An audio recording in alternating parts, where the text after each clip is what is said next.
Students, let's solve question number 9. The question says that using the properties of the set so that first A union comma A intersection B is equal to A and A intersection A union B is equal to A. Sets की properties को का use करते हुए दो results हैं, इनको हमको proof करके दिखाना है. सेट्स की प्रॉपर्टीज का मतलब सेट्स में जो प्रॉपर्टीज थी कि सेट्स का यूनियन एसोसिएटिव होता है, इंटरसेक्शन भी एसोसिएटिव होता है, डिस्ट्रीब्यूटिव लॉ होल्ड होता है सेट्स के केस में. जैसे आपने नंबर्स के केस में पढ़ा था, नंबर्स के केस में एडिशन और मल्टीप्लिकेशन में दो बाइनरी ऑपरेशन लेते हैं तो डिस्ट्रीब्यूटिव लॉ होल्ड होता है. उसी तरीके से आपने देखा था पिछली क्लास में कि सेट्स के केस में भी क्या होता है, डिस्ट्रीब्यूटिव लॉ होल्ड करता है. तो इन्हीं और कम्यूटेटिव होता है. यूनियन और इंटरसेक्शन सेट के केस में क्या होता है, कम्यूटेटिव होता है, एसोसिएटिव होता है, डिस्ट्रीब्यूटिव लॉ होल्ड होता है, डिमॉर्गन लॉ आपने देखा था. तो ये सभी प्रॉपर्टीज थी सेट्स की, इन्हीं का इस्तेमाल करके यहाँ पर प्रूफ करना है. तो प्रूफ करते हैं इसको. हमको दिखाना है ए union A intersection B equal to A. तो दो सेट्स है, सपोज ये एक कोई सेट ये है, एक सेट ये है, दोनों को इक्वल दिखाना है. यहाँ पर इक्वल है, इक्वल दिखाना है दोनों को. तो वही काम करेंगे, इसको इसका सबसेट दिखा देंगे और इसको इसका सबसेट दिखा देंगे. तो प्रूफ करते हैं फर्स्ट पार्ट इसका. सॉल्यूशन फर्स्ट पार्ट प्रूफ करते हैं. सबसे पहले हम दिखाते हैं LHS is subset of RHS. After that we will show that RHS is also subset of LHS. So for this, first we take an arbitrary element in the LHS and we will show that it is also element of A. Okay? तो लेते हैं कि element हम लोग let X belongs to A union A intersection B. ये एक arbitrary element हमने इसमें ले लिया है. आर्बिट्रेरी कोई पर्टिकुलर एलिमेंट नहीं लिया है, आर्बिट्रेरी एलिमेंट कोई भी एलिमेंट हो सकता है इसका. ये आर्बिट्रेरी एलिमेंट लिया है, हम शो करके दिखाएंगे कि एलिमेंट इसमें भी है तो ये इसका सबसेट हो जाएगा. तो डेफिनेशन क्राइटेरिया अप्लाई करते हैं. एक्स अगर यूनियन में है तो इसका मतलब क्या हुआ कि this implies that x belongs to A और X belongs to A intersection B. A intersection B. तो दिस इंप्लाइज दैट एक्स, ये कंडीशन क्या इंप्लाई कर रही है, एक्स ए में है या उसका किसी के साथ इंटरसेक्शन, ए का किसी के साथ इंटरसेक्शन लिया जा रहा है तो उसमें भी है. तो इसका मतलब क्या हुआ, ये कंडीशन इंप्लाई कर रही है, ये स्टेटमेंट इंप्लाई कर रहा है x belongs to a. Definitely अगर एक्स ए में है या उसका किसी के साथ इंटरसेक्शन ले रहे हैं उसमें है तो this implies that, this statement definitely implies that x belongs to A. जैसे आप देख सकते हैं ए मान लीजिए कोई सेट है और ये सपोज कोई बी कोई सेट है, एक सेट ए है एक सेट बी है. तो कहा जा रहा है एक्स या तो ए में है या उसका किसी के साथ इंटरसेक्शन ले रहे हैं तो उस इंटरसेक्शन वाले पार्ट में है. तो ये कंडीशन क्या है, ये स्टेटमेंट क्या इंप्लाई कर रहा है, डेफिनेटली एक्स आप देख रहे हैं कि क्या है, ए में ही है. तो ये स्टेटमेंट इंप्लाई कर देगा, ये स्टेटमेंट हमारा जो है इंप्लाई कर देगा x belongs to a. Therefore A union A intersection B is subset of A. बहुत ट्रिवियल सी बात थी. ये हो गया. अब हम क्या करेंगे, इसमें एक एलिमेंट लेंगे आर्बिट्रेरी और दिखाएंगे कि वो यहां पर भी बिलोंग करता है.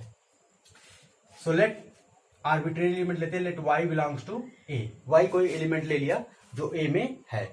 तो दिस इंप्लाइज दैट y अगर A में है तो y का किसी के साथ भी हम अगर यूनियन ले लें तो उसमें भी डेफिनेटली बिलोंग कर जाएगा.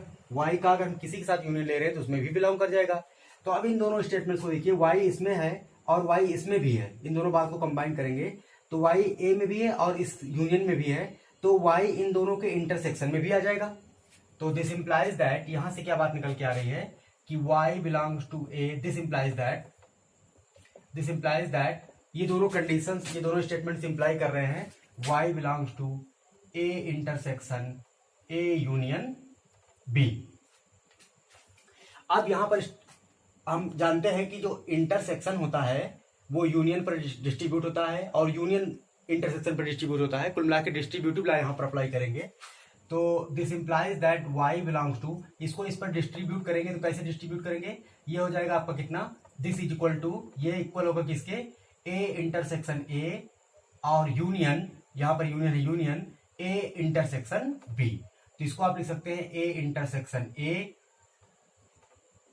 और यूनियन ए इंटरसेक्शन बी। ये आपने यहाँ पर डिस्ट्रीब्यूटिव लॉ को अप्लाई किया, तो ये सेट इसके इक्वल होता है। तो यहां से आ जाएगा this implies that Y belongs to, A का ए के साथ इंटरसेक्शन ए ही आएगा और यूनियन ये हो जाएगा आपका ए इंटरसेक्शन बी। तो y बिलोंग कर गया इसमें। तो आपने क्या लिया था, y इसमें मानना था कि y इसमें बिलोंग कर रहा है a में, और दिखा दिया कि y इसमें है। Therefore a is subset of this, therefore a is subset of a union a intersection b। This is our statement number 2। So from statement 1 and 2 we get that from statements 1 and 2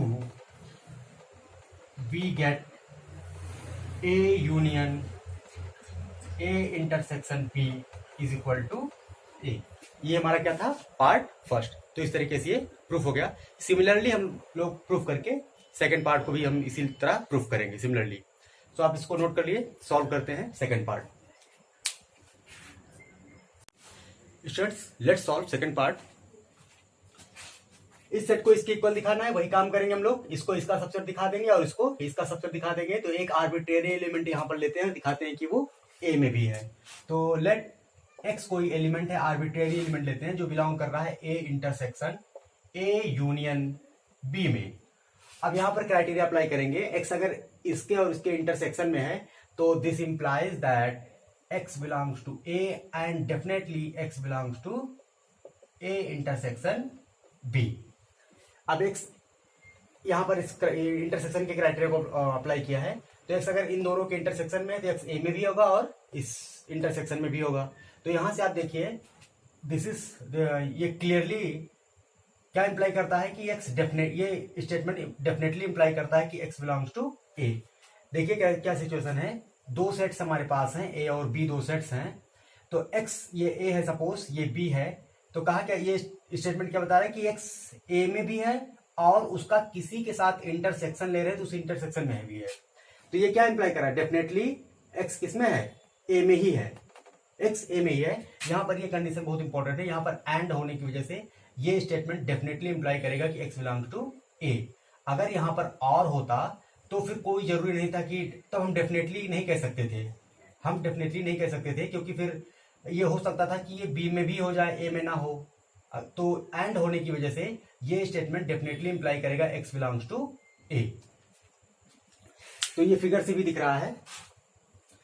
तो यहां पर ये term बहुत important था, and होने की वजह से हम कह सकते हैं कि एक्स डेफिनेटली बिलोंग करेगा ए में। Therefore A intersection A union B is subset of A। This is our statement number first. तो इसको हमने इसका सबसेट शो करके दिखा दिया। अब हम इसको इसका सबसेट दिखाएंगे। तो इसके लिए हमने मान लिया कि लेट कोई y है जो A में बिलोंग कर रहा है, तो दिस इंप्लाइज दैट इसका किसी के साथ यूनियन ले लेंगे तो उसमें भी डेफिनेटली बिलोंग करेगा। This implies that y belongs to A union B। अब इन दोनों कंडीशन को स्टेटमेंट्स को हम लोग कंबाइन करते हैं। देखिए क्या क्या देती है ये कंडीशंस। तो y a में भी है और y इन दोनों के यूनियन में भी है। तो दिस इंप्लाइज दैट ये दोनों बातें किसको इंप्लाई कर देंगी, y बिलोंग्स टू इन दोनों के इंटरसेक्शन में भी है, इन दोनों के इंटरसेक्शन में भी होगा। तो आपने दिखाया ये लिया कि y a में है और दिखा दिया कि इसमें भी है। तो therefore a is subset of a intersection A union B। This is our statement number second. तो फर्स्ट स्टेटमेंट में हमने इसको इसका सबसेट दिखा दिया और सेकेंड में इसको इसका सबसेट दिखा दिया। So from statements first and second we get that, आप लिख लीजिएगा, from statement first and second we get that A intersection A union B equal to A। तो इस तरीके से ये सेकेंड पार्ट भी प्रूफ हो गया। स्टूडेंट्स सॉल्व करते हैं question number 10। Students, let's solve question number 10. So in this question, so that A intersection B is equal to A intersection C need not implies B is equal to C। एक set है B के साथ B और सी भी दो other sets हैं, उन दोनों ए का बी और सी के साथ इंटरसेक्शन इक्वल है, तो ये कोई जरूरी नहीं है कि बी इक्वल टू सी हो, ये आपको शो करके दिखाना है यहाँ पे।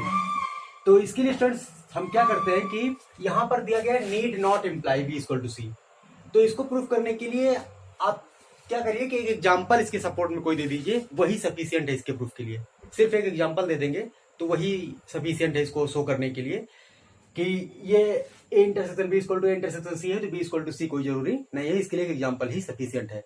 और चाहे तो इसको प्रूफ भी कर सकते हैं, प्रूफ भी चाहेंगे हम, तो सबसे पहले हम लोग बात करेंगे एग्जाम्पल के लिए। एक एग्जाम्पल ही इसके लिए कंस्ट्रक्ट कर देंगे और दिखा देंगे कि हाँ ये कोई जरूरी नहीं है, और फिर इसको प्रूफ भी देखेंगे।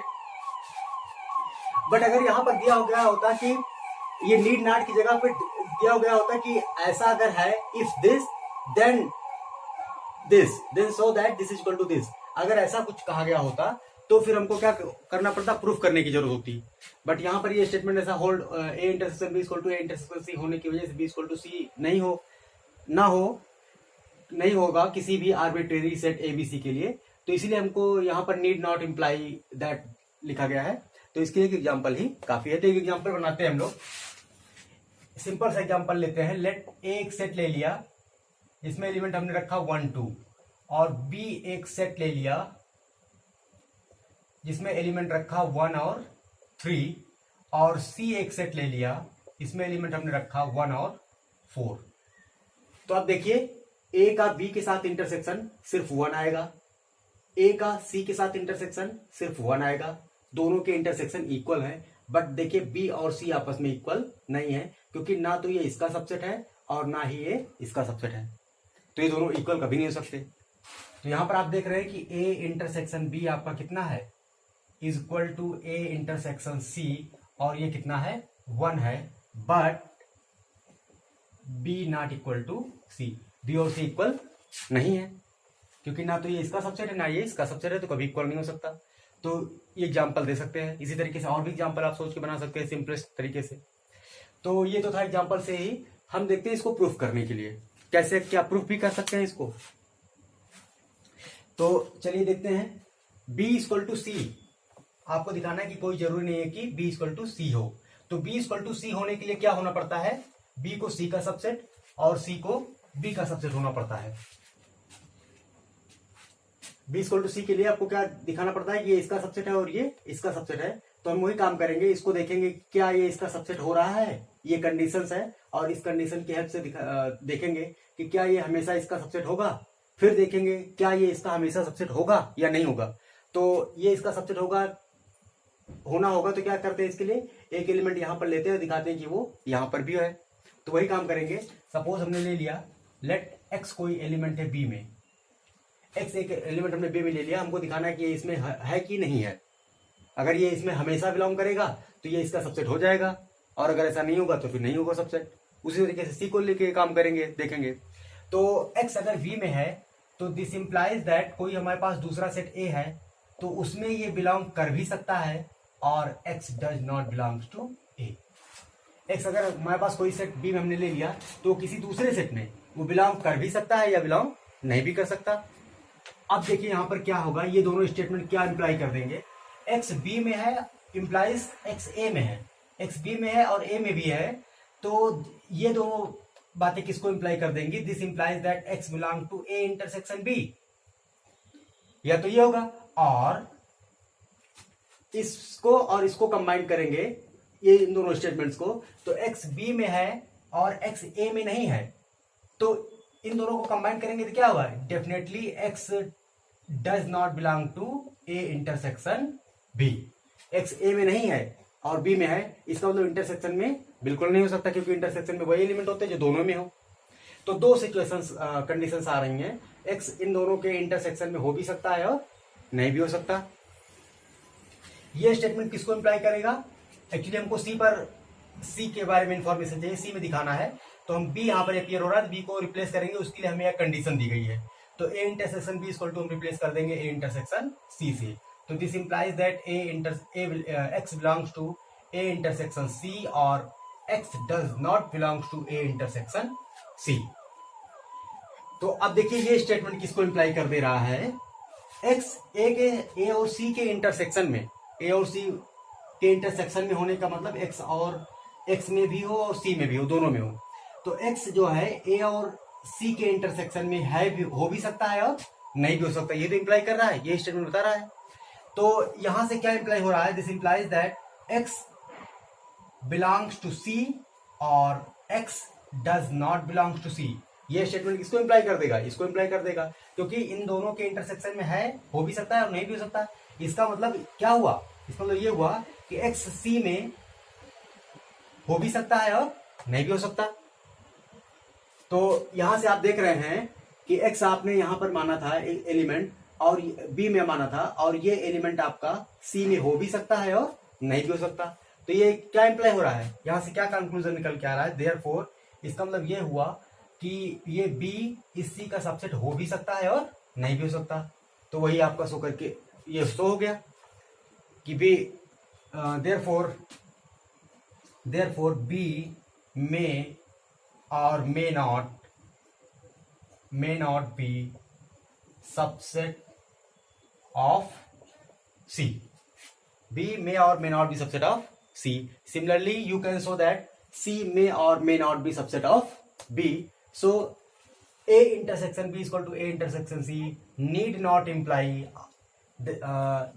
that B is equal to C. तो इसी तरीके से आप C में एलिमेंट लेके और बी में दिखाएंगे, देखेंगे कि वो बी में बिलोंग कर भी सकता है या और नहीं बिलोंग कर सकता। तो हम लेते हैं इस बार एलिमेंट किसमें, सेट बी में, और दिखाते हैं कि वो बी में सेट सी में, और दिखाते हैं कि वो एलिमेंट बी में हो भी सकता है और नहीं भी हो सकता।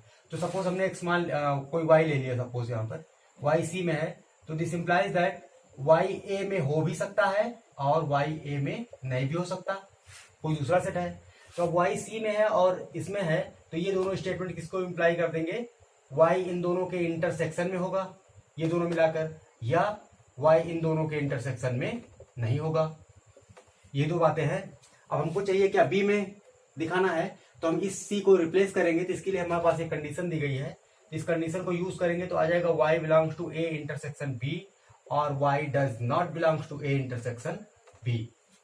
तो वाई इन बी के साथ किसी सेट के इंटरसेक्शन में हो भी सकता है और नहीं भी हो सकता। तो this implies that Y belongs to b. अगर हुआ इन दोनों के इंटरसेक्शन में, अगर हुआ तो डेफिनेटली वो बी में तो होगा ही होगा, और अगर इंटरसेक्शन में नहीं हुआ तो डेफिनेटली वो बी में नहीं होगा। तो ये स्टेटमेंट इसको इंप्लाई कर दे रहा है। तो आपने देखा सी में लेके एलिमेंट चले हैं और देख रहे हैं कि वो एलिमेंट हमारा बी में हो भी सकता है और नहीं भी हो सकता। तो इस बात से क्या कंक्लूजन निकल के आ रहा है कि ये सी जो है बी का सबसेट हो भी सकता है और नहीं भी हो सकता। देयरफॉर सी में और may not b subset of B.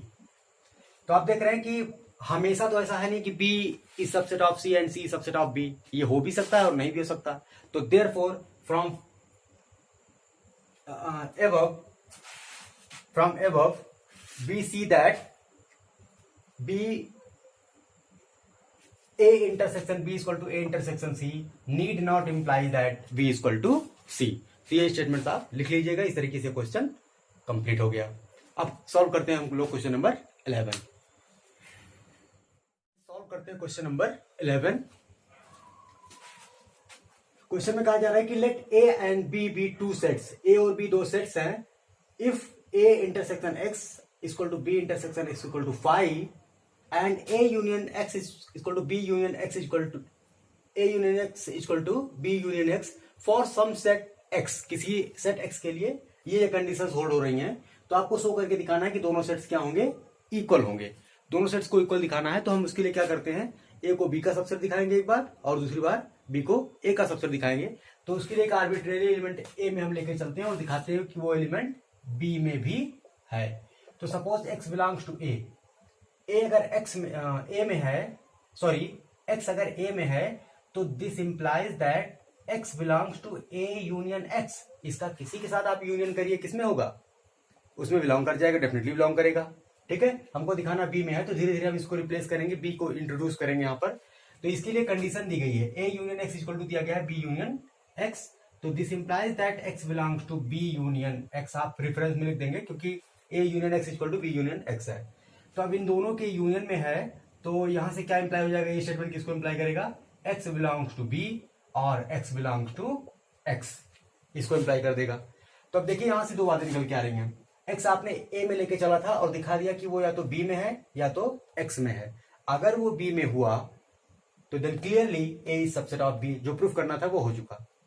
But अगर एक्स ए में हुआ, एक्स में सॉरी एक्स अगर एक्स में कैपिटल एक्स में बिलोंग किया, तो उस केस में क्या सिचुएशन होगी, क्या होगा, ये हमको डिस्कस करना पड़ेगा यहाँ पर। अगर यहां से एक्स हमने ए में लिया और बी, दो ही पॉसिबिलिटीज आ रही हैं, वो बी में होगा या तो एक्स में होगा। तो अगर बी में है तो therefore a is subset of b, clearly हो गया। बट अगर एक्स में हुआ तब क्या होगा, तब क्या सिचुएशन होगी, इसको हम लोग देखते हैं। तो स्टूडेंट्स हम लिख लेते हैं इसको, और ये साथ साथ में चलता रहेगा, या उसको लिखने की क्या बार बार जरूरत है, this implies that x belong to b, उसको हम साथ साथ में लेके ही चलेंगे। तो हम सिर्फ यहीं से प्रोसीड कर रहे हैं, एक्स बिलोंग्स टू और एक्स बिलोंग टू एक्स।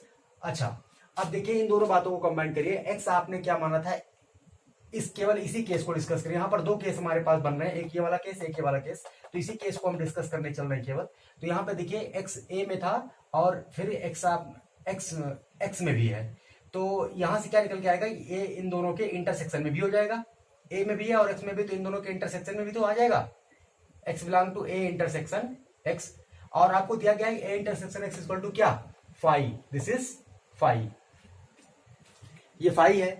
और इसको आप चाहें तो इस तरह भी लिख सकते हैं, ये बी इंटरसेक्शन एक्स के इक्वल भी है और साथ ही साथ में क्या है, ये फाई भी है। तो और इसी को आप लिख सकते हैं x belongs to phi, phi क्या है, एक एम्प्टी सेट है। तो ये क्या कंक्लूजन यहां के निकल के आ रहा है कि एक्स क्या है, फाई में बिलोंग कर रहा है। फाई में बिलोंग करने का मतलब फाई एम्प्टी सेट जिसमें कोई एलिमेंट नहीं होता। इसका मतलब क्या हुआ कि कोई ऐसा एक्स नहीं मिलेगा आपको, मतलब ऐसा कोई एक्स आपको मिलेगा ही नहीं।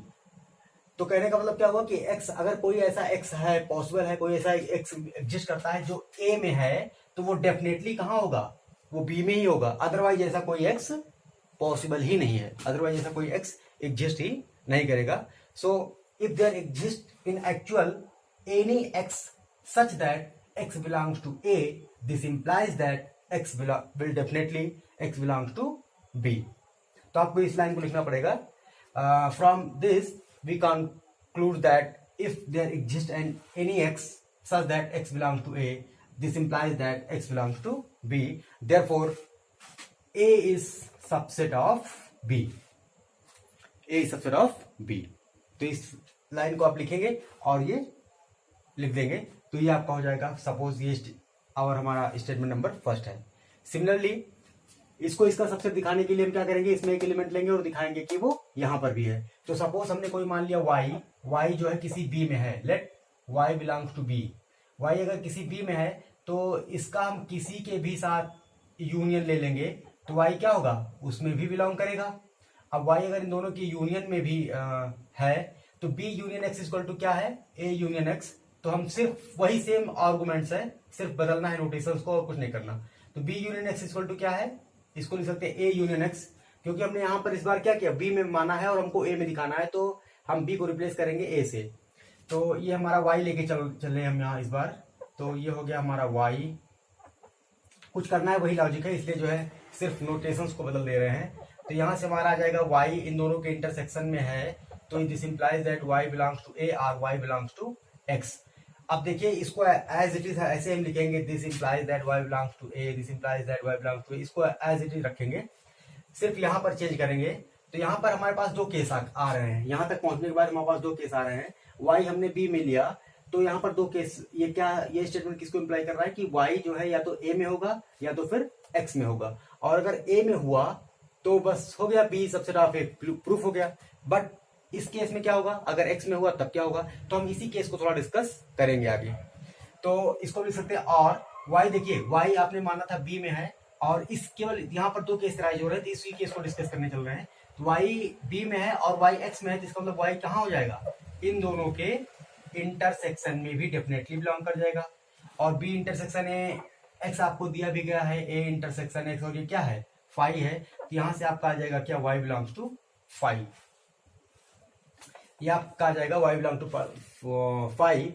जिस तरीके से फर्स्ट पार्ट किया था उसी तरीके से इस पार्ट को भी सिमिलरली वैसे ही एज इट इज आप लिख सकते हैं, सिर्फ x को रिप्लेस कर दिया है y से और a b को आपस में इंटरचेंज कर दिया है, कुछ नहीं किया हमने, तो ये पार्ट आ गया। तो अब देखिए ये भी क्या बता रहा है कि y जो आपने b में लिया है वो या तो a में है या फिर नल सेट में है। कहने का मतलब क्या हुआ, नल सेट में होने का मतलब नल सेट में कोई एलिमेंट नहीं है, कहने का मतलब ये हुआ कि ऐसा कोई ऐसा y नहीं मिलेगा इस केस में। कहने का मतलब ये हुआ कि इस बात को हम अगर कंक्लूड करें तो क्या कह सकते हैं कि अगर कोई ऐसा y एग्जिस्ट करता है जो b में है तो वो डेफिनेटली a में होगा, अदरवाइज ऐसा कोई y पॉसिबल ही नहीं है। सो आपको फिर वही लिखना पड़ेगा, if there exist a y such that y belongs to b then this implies that y belongs to a, therefore b is subset of a, otherwise no such a y exist. So from this is our statement number second. So from statement first and second we conclude या we get that a is equal to b, a और b दोनों को मिला देंगे तो आपको a is equal to b आ जाएगा। ये हमको क्या करना था, प्रूफ करना था। तो इस तरीके से क्वेश्चन बहुत सिंपल तरीके से प्रूफ हो गया। बढ़ते हैं क्वेश्चन नंबर करते हैं सॉल्व 12।